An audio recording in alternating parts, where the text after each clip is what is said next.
in the heart of America's racing capital, a massive football stadium must come down without destroying the busy convention center and active rail line that lie only a few meters away. This colossus is tough enough to hold 60,000 extreme fans. But now, it's up to a team of demolition experts to tackle 46,000 tons of concrete and steel and to contain the destruction.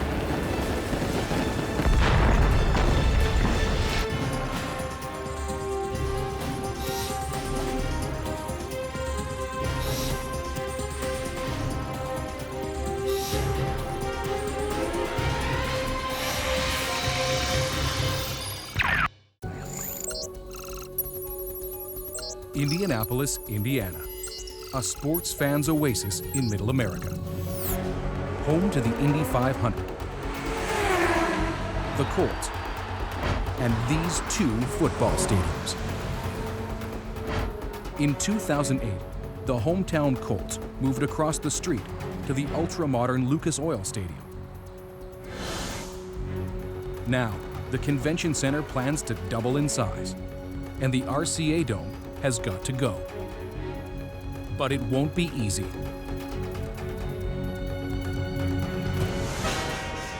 The dome stands nearly 60 meters high on 2 city blocks of prime real estate. This colossal structure will be obliterated using high explosives. But the stadium's not just huge. It's surrounded by other big players, a convention center, a high-traffic railroad, and a major sewer line. A disaster could cost billions. The Indiana Stadium and Convention Building Authority hires Controlled Demolition Incorporated to manage the risks. A family business from Phoenix, Maryland. They're experts in the field of explosive demolition.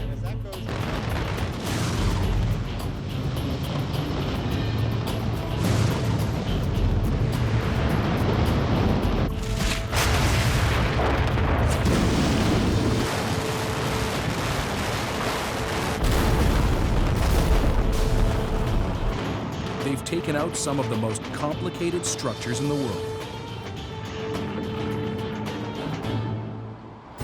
But this time, they're up against an all-star. To keep the winning streak alive, they'll have to slice through almost 2.5 meters of solid concrete, take on huge expansion joints, and drill 849 holes. And there's still no guarantee they'll contain this giant.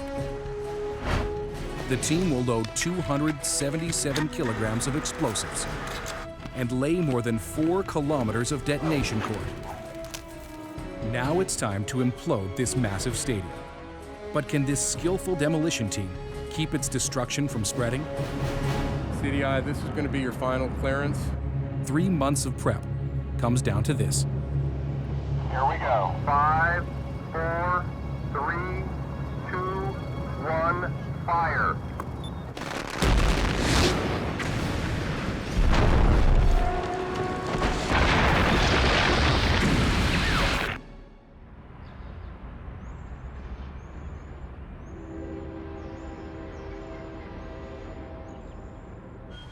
Mark Loiseau is CDI's demolition designer. He heads up thousands of implosions, but he's never seen anything quite like this. It's easily the most complex job that we've ever done, and it's probably the riskiest job we've ever done. It's not one structure, it is 8 separate structures. Located in the downtown core, the dome is bordered to the north and west by the convention center, a main source of revenue for the city. To the east, the Pan Am building. 12 stories of office windows face the dome. To the south, a main railway. Every day, dozens of trains travel along these tracks. And just beneath the dome, a nexus of sewer lines. The oldest was built more than 100 years ago. If disturbed during the blast, over 1,500 buildings could flood with raw sewage. Mark bets a series of plays will keep the RCA Dome in bounds. The stadium looks like an oval. Expansion joints, united under a single poured ring of concrete, hold the building's 8 sections together. Crews will pre-slice the ring of concrete and strip the expansion joints. Next, the team will load explosives into columns on each of the stadium's 4 levels. Then, they'll stagger the explosions so the 8 sections fall separately and away from the neighbors. It's a lot like stadium origami, just to try to fold the pieces in on top of each other. It's the art of demolition. But before Mark's team can get started, a demolition crew will remove the RCA Dome's air-supported roof. Only 5 major stadiums in the world are built like this. Round-the-clock fans and 16 intersecting cables hold up fiberglass-based fabric. Tom Shaley's job is to deflate the roof safely. Huddle up, huddle up. Although saying let the air out of the roof sounds very simple, we got to keep everybody out of here for any catastrophic thing that could happen. He worries that if the air disperses too fast, the roof will collapse. The uneven tension could snap these massive cables, slicing anything caught in their path.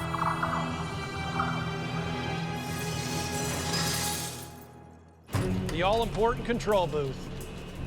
This is where Tom's team will control the roof's descent. Go ahead, Tom. Crews shut off the fans one by one. Go off here in a bit. The drive's ramping down, David. Kill it.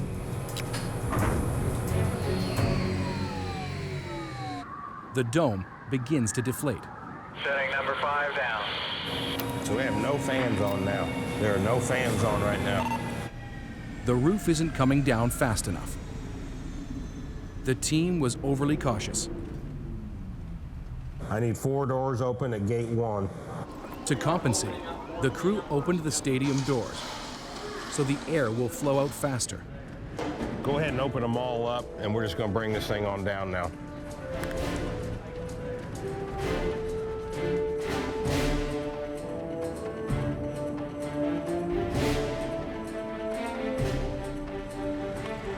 There's serious holes in here now.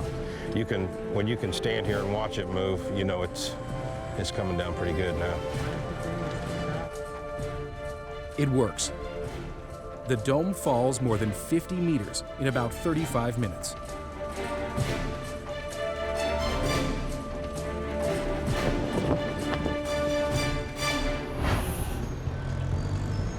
The team has safely deflated the dome. Now, the physical labor begins.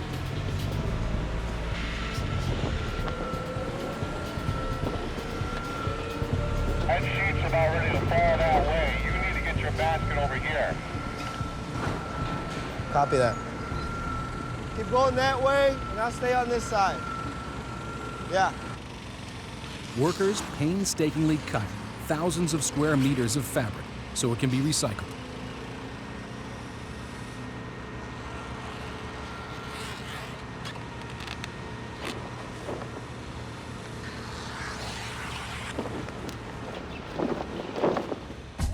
This job will take 2 months to complete.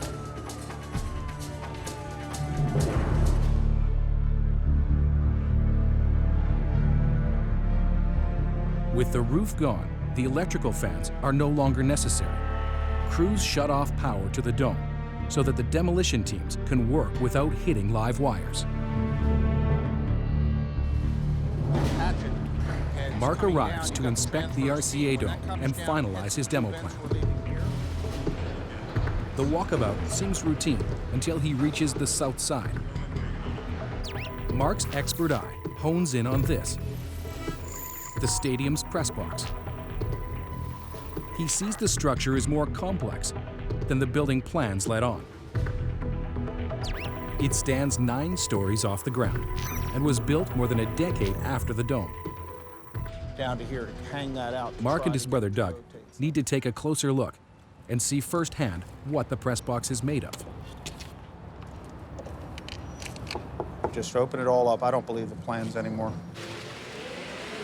The skid steer rips open the exterior wall.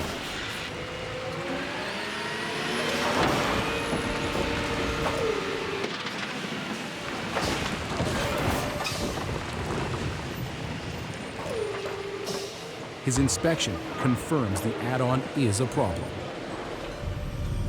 Here's what he's up against. First, it's supported by steel columns. The rest of the stadium sits on concrete and rebar. Second, it's not fully integrated into the dome.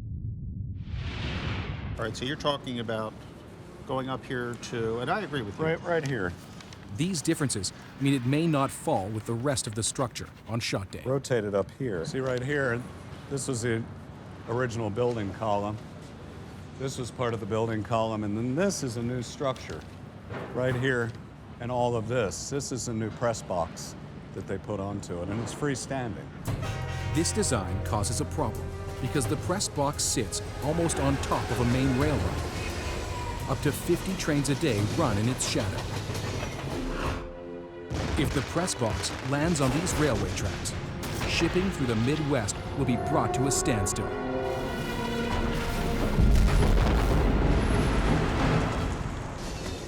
A tricky ninth piece complicates Mark's 8-piece puzzle. He'll have to rework a key part of his plan.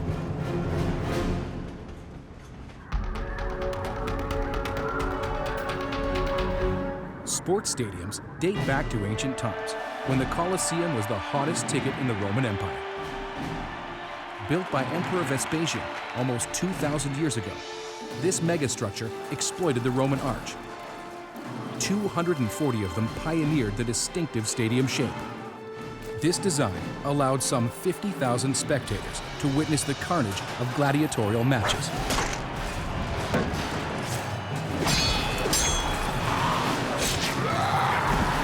The games have changed, but the fan frenzy remains the same. The RCA Dome entertained spectators for nearly 25 years. Now the fans and their team play at the Lucas Oil Stadium. And it's up to the demo crew to take this empty structure down. The main on-site contractor, Stadium Demolition, will remove the entire lower bowl, so the upper part of the stadium has a place to land on implosion day.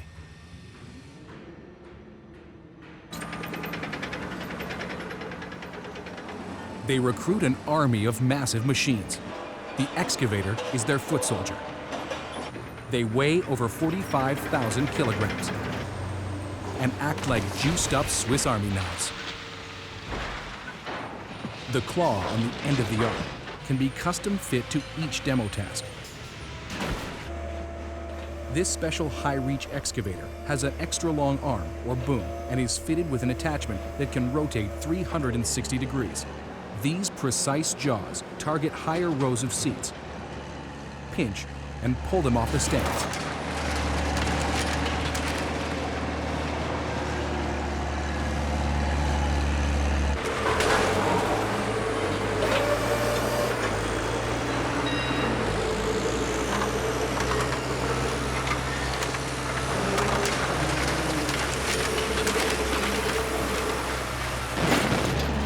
When it's time to get tough, workers attach a hydraulic shear.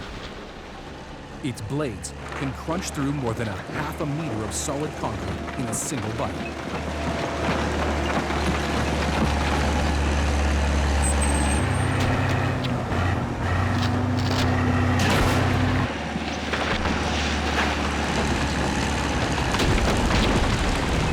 To demolish a concrete block wall beyond the reach of the shear, the team improvises.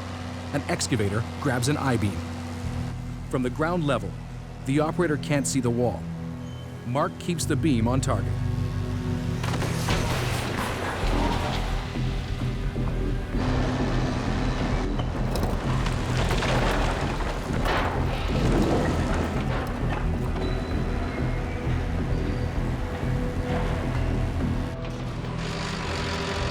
More than than 7,000 tons of metal will be recycled.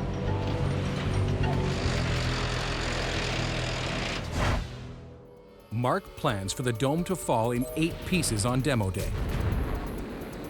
The straight sections will have to fall before the corner sections, or the pieces could wedge up against each other. To start this process, another crew attacks the dome's ring beam to sever the concrete oval. Workers use an aluminum diamond blade wall saw to cut through almost 2.5 meters of concrete. These diagonal slices are called fallout cuts.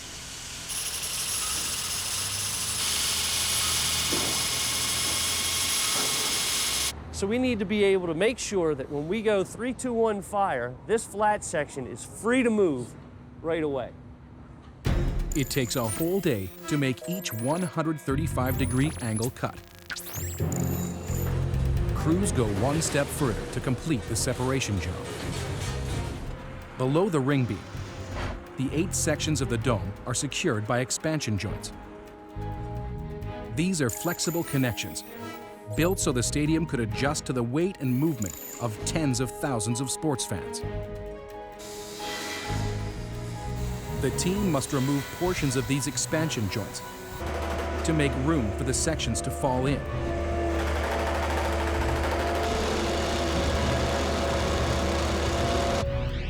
On the south side of the dome, Mark still grapples with the unpredictable press box. He's come up with a partial solution.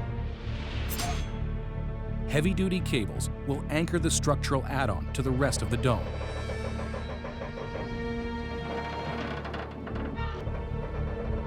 The cables should pull the press box into the center of the dome and away from the railway tracks. But for this plan to work, Mark still has to take care of the press box's steel columns. CDI's no stranger to steel structures, or Indianapolis. 2001, the crew reduced Market Square Arena to rubble.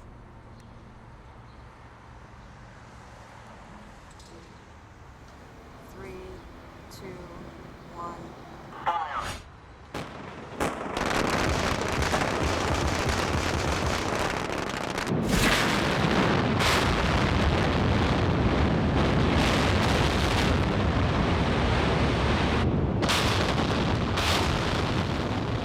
Once home to the Indiana Pacers, more than 200 kilograms of explosives brought the arena down in 15 seconds. It was CDI's first implosion of a steel-framed dome. But the RCA Dome's more than 3 times bigger than Market Square. To attack this giant, Mark's team will target columns on all 4 levels of the stadium. At field level, the inner columns will be completely destroyed. The outer columns will be partially demolished to create a hinge to fold the dome inward. A set of charges in the upper seat bends will soften the front section of the risers. As the stadium falls, explosives in columns on the upper levels will break up the structure further and keep it moving. But before they can load the explosives, crews have to finish prepping the dome. They continue to strategically strip from key areas to pre-weaken the stadium. Workers chip, torch, and tear away at the dome until it's a shell of its former self.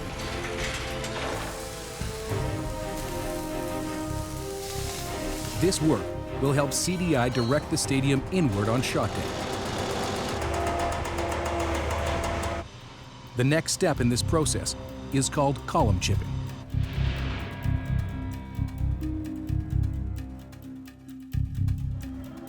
A rebar cage reinforces each of the 380 concrete columns that support the dome.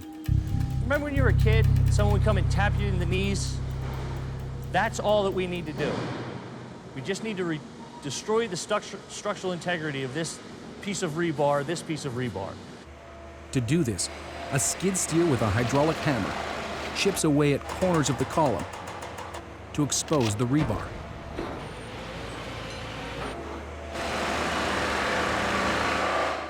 Then the team uses a cut saw to slice the horizontal bands of steel.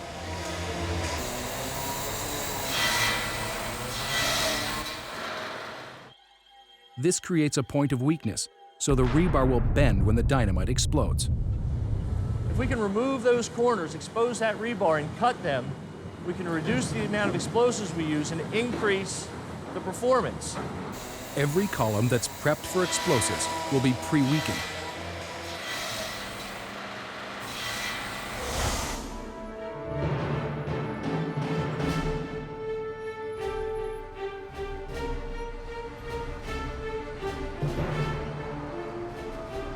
After months of demolition, the RCA Dome looks like an open pit mine.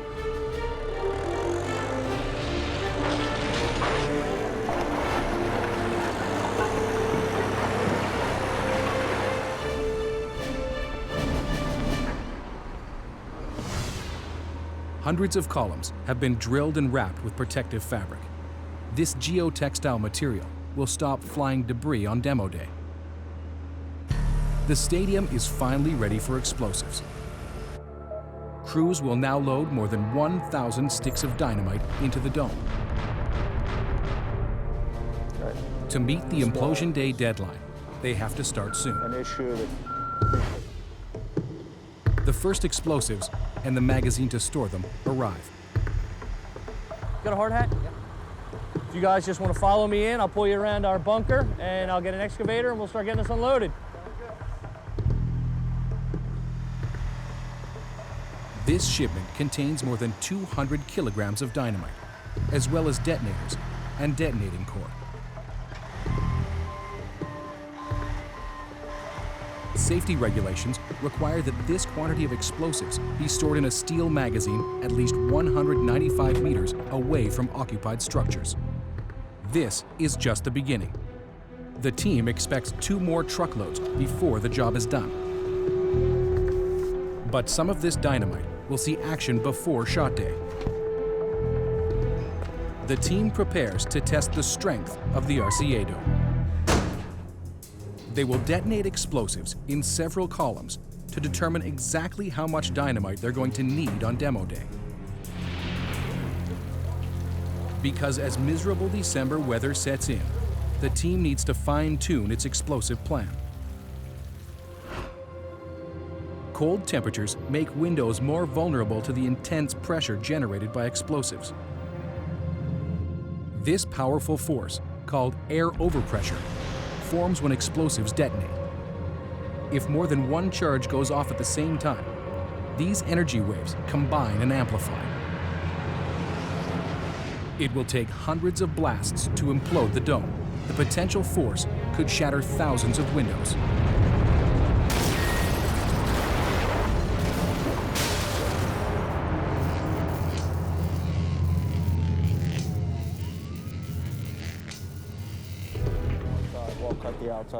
The team must manage this air overpressure. The simplest way is to use as little dynamite as possible. Mark needs to determine the minimum amount of explosive power he'll need to take the RCA Dome down safely. There's only one way to do this. Mark and Tom will test the stadium's strength with live dynamite. Yep. This test shot will be their first chance to see how the concrete columns react to explosives. Tom loads 5 columns. Each contains different configurations of dynamite. When we come in the morning, it's, pardon the pun, but bang, bang, bang.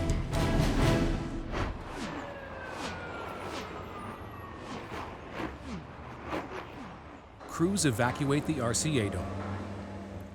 Mark and Tom wire their final connections.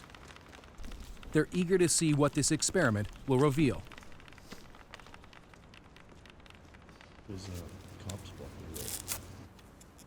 A couple of the columns were undershooting intentionally so as not to displace too much of the concrete. If you overshoot a column, you don't learn anything. You simply know you could have used less. It's better to undershoot it and add a little bit more to get the results you want. Minutes before the blast, Tom takes position outside the stadium. Only company president Mark stays inside to witness the shot. All right, CDI, everybody hold tight. We're just waiting for the light. Okay, Tom, I've got about a minute. All right, I'm at 1 minute. I'm a minute ahead. Okay, here we go. 5, 4, 3, 2, 1, fire. Mark waits for internal delays within the detonators to burn. It's a long 9.5 seconds.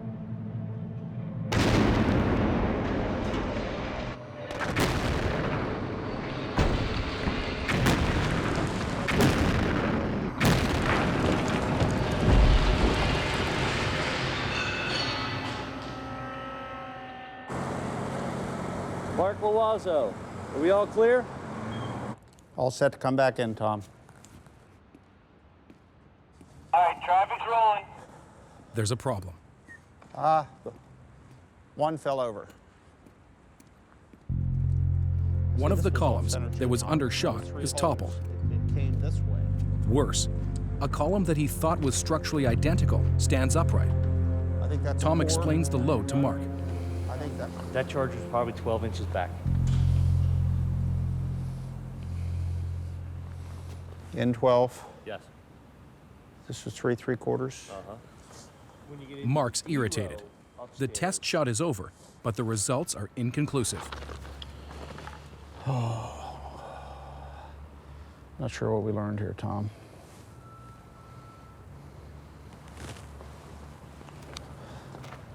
I wish this hadn't fallen. He still can't predict see it. exactly how the columns will react on implosion day.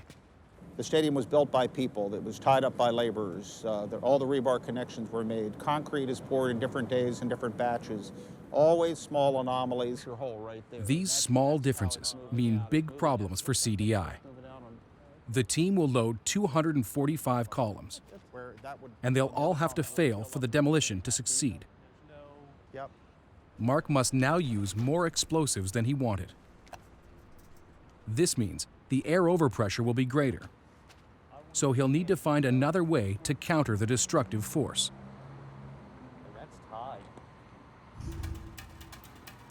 CDI has come up against big sports stadiums before. In 2001, the team took down Pittsburgh's Three Rivers Stadium. The 59,000-seat arena broke into pieces as it crashed down.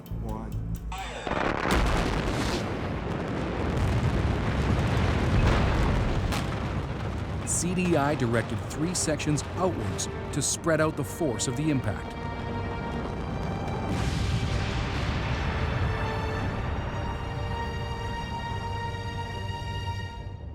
Three Rivers was comparable in size to the RCA Dome, but didn't have an aging sewer line beneath the field. And this time, the crew doesn't have the luxury of space. All 8 sections of the dome need to fall inward on top of the underground sewer.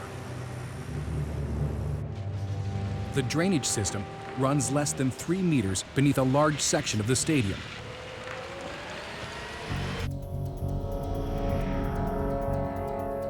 If ground vibrations from the implosion disturb this century-old system, the city could be swimming in more than 56 million liters of waste.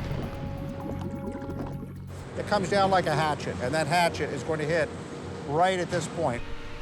This infrastructure disaster could cost billions. CDI can't risk the backlash. They need to protect these sections.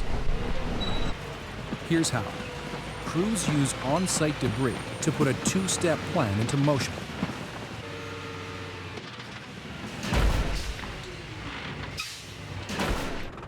First, excavators gather columns and beams that supported the lower bowl. They stack these over the sewer lines. You'll put certain beams this way, then some this way, then back and forth. Lincoln logs, if you had those when you were a kid. They fill this makeshift frame with concrete rubble.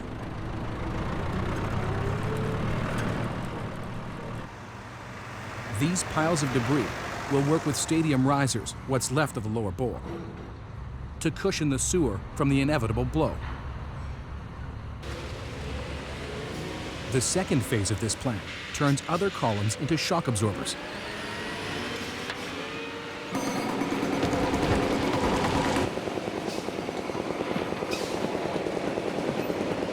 If the structure were to hit it, it'd be like a hammer hitting a nail. We drive it straight into the ground. By taking this machine and this hammer and softening it up, we take that nail and we turn it into like a spring. So as the structure comes over, it hits it and it'll absorb that energy and take the impact off of the sewer. To create these springs, excavator crews systematically hammer away at columns.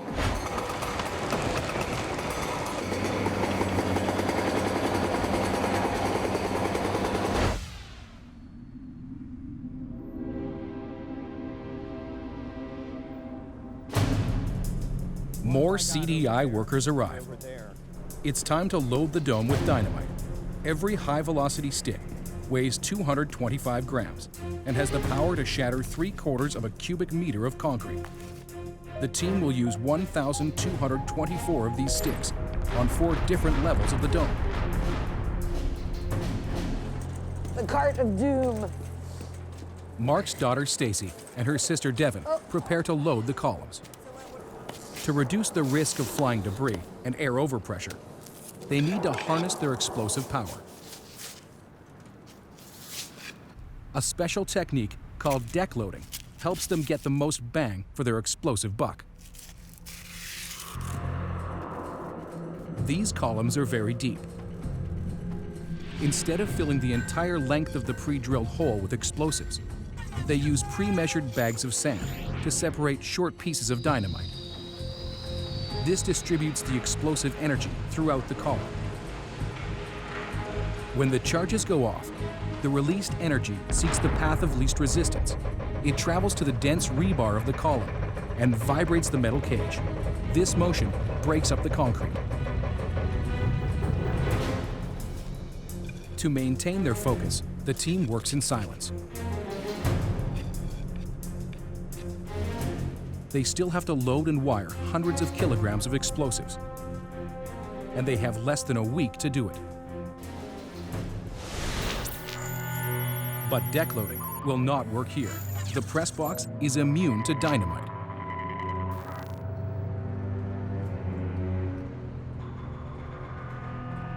If we put a stick of dynamite here and detonated it, most of the energy would go to the area of least resistance, which is away from the column itself.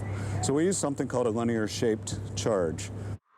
These shaped charges contain RDX, one of the most powerful explosives in the world. When detonated, the copper jacket aims energy directly at the steel.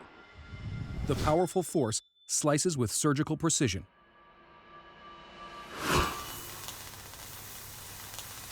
To install these charges, workers pre-cut each steel column. Then they secure the explosives.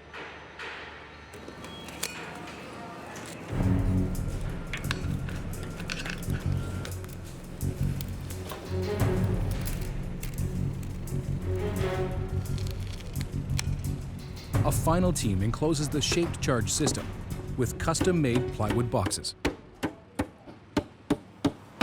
The last thing that we need is a piece of copper taken off, say, towards Lucas Oil Stadium at 23,000 feet per second. So this box will help break that down and reduce the fly of debris. Crews will position 52 shaped charges at the base of the press box. Upstairs, Mark checks his cabling solution. 10 steel core cables now anchor the add-on to the rest of the stadium. Each is almost 2 centimeters thick and can pull more than 15,000 kilograms. It's a concrete section that has the weight. That's where the energy comes from. So when the concrete section rotates in, these cables are going to serve to drag the steel press box section inward away from the railroad tracks, we hope. Mark has done everything he can with the press box. But in the upper part of the dome, cold weather slows CDI's progress. Mark's plan called for dynamite to be loaded in holes drilled in the upper seat bends. But it can't be done. These vertical holes have filled with rain and frozen. There's a lip of frozen material around the hole. I can't get the charge in the hole. Let me see if I can't beat it out. The dynamite cannot be loaded. Kevin and Jimmy need to break the ice. Kevin uses a wooden loading pool to chip away at a hole. He tries one last time.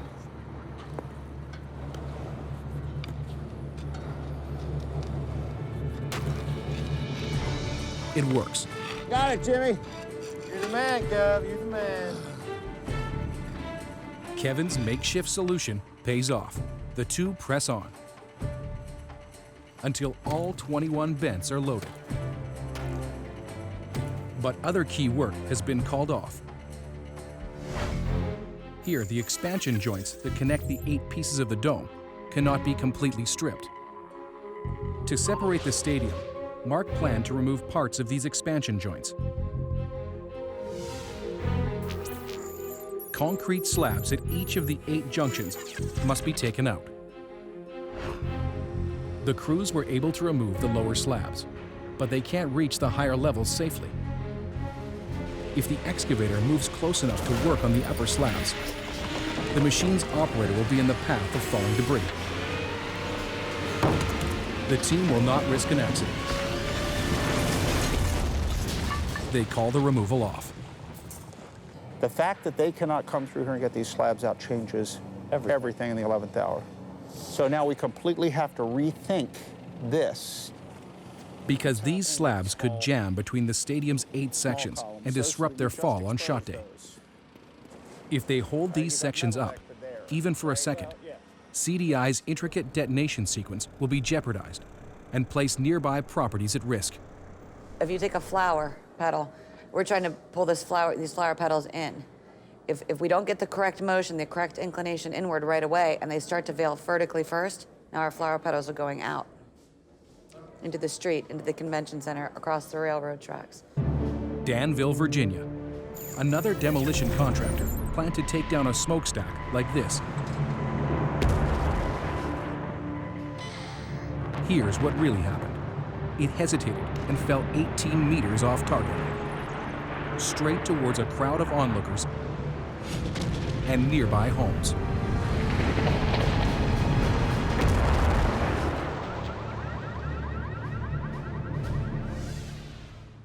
Here, the RCA Dome's close neighbors mean a similar mistake could cost millions. But there's no time to manually remove the expansion joint slabs.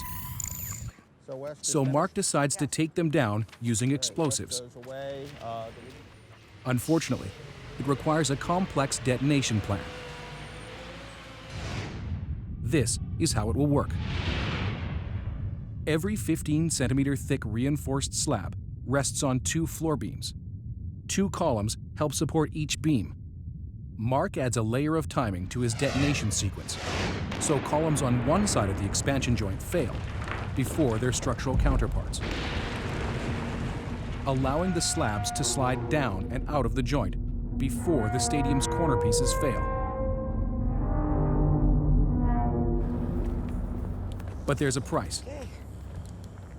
These last-minute changes complicate the detonation sequence and increase the amount of air overpressure. If too much explosive energy is released during the implosion, it will combine and form a powerful and dangerous air overpressure wave. If too many of these waves combine, nearby windows cannot be protected.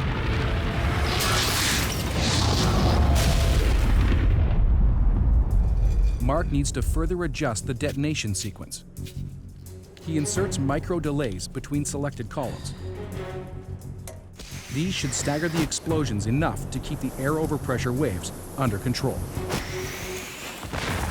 Tomorrow, the implosion sequence should happen like this. A single pulse from outside the dome will trigger the implosion. This pulse will travel to 8 primary delays positioned at field level. These primary delays will ignite 8 detonation cords. Each pulse will travel to a separate section. The south section and press box should be first to topple inward. A half second later, the north side. Then the 2 remaining straight sections, followed by the corner pieces. Crews pull their equipment out of the stadium, setting the stage for the RCA Dome's final showdown.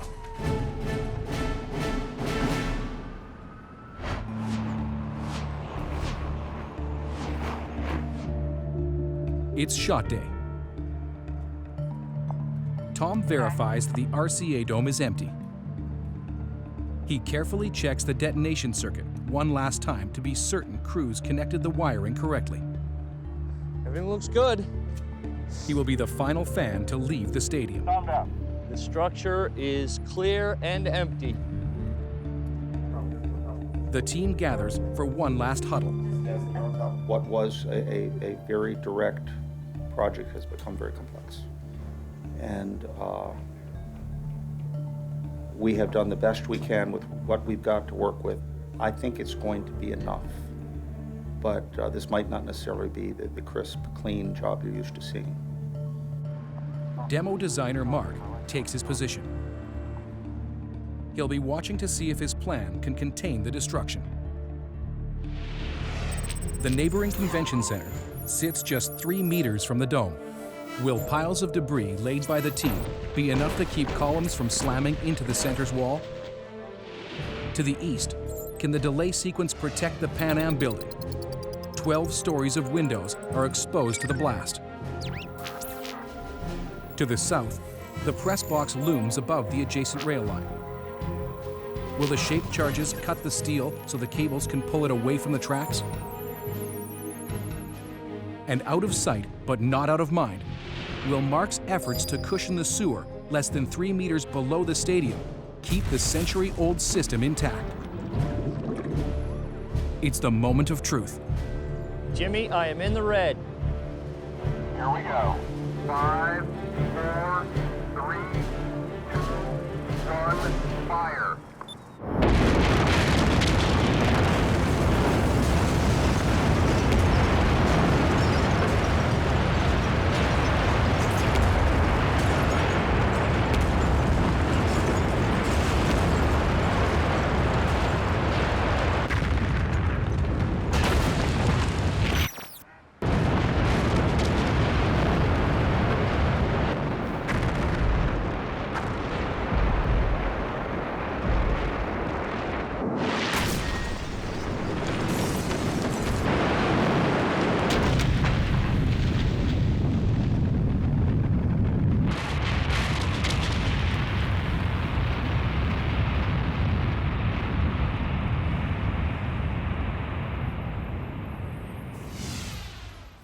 The RCA Dome comes down in 25 seconds. From a distance, the implosion seems to go off without a hitch. At the very top of the stadium, the concrete ring beam pre-cut by the crew breaks cleanly as the stadium begins to fall.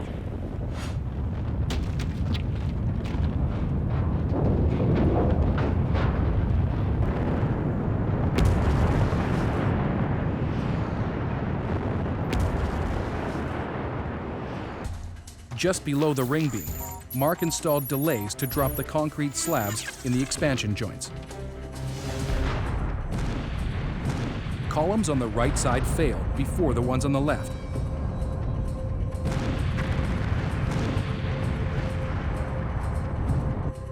As the slabs slide, the expansion joint folds, creating space for the corner sections to fall.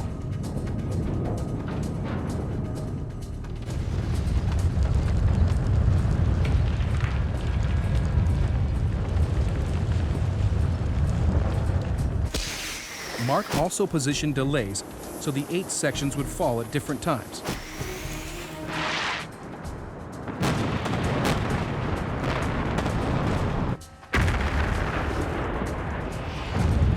As predicted, the straight pieces come down. The corner sections follow.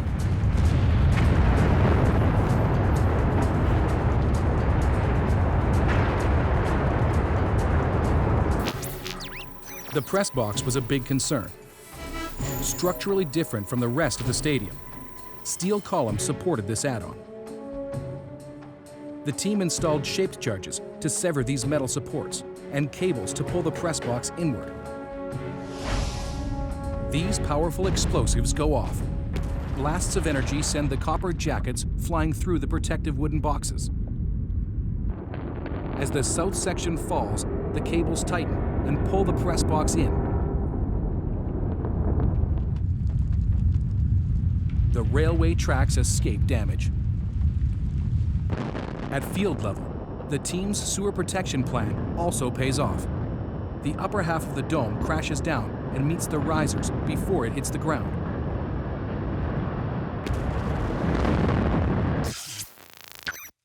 Got a couple of sections here.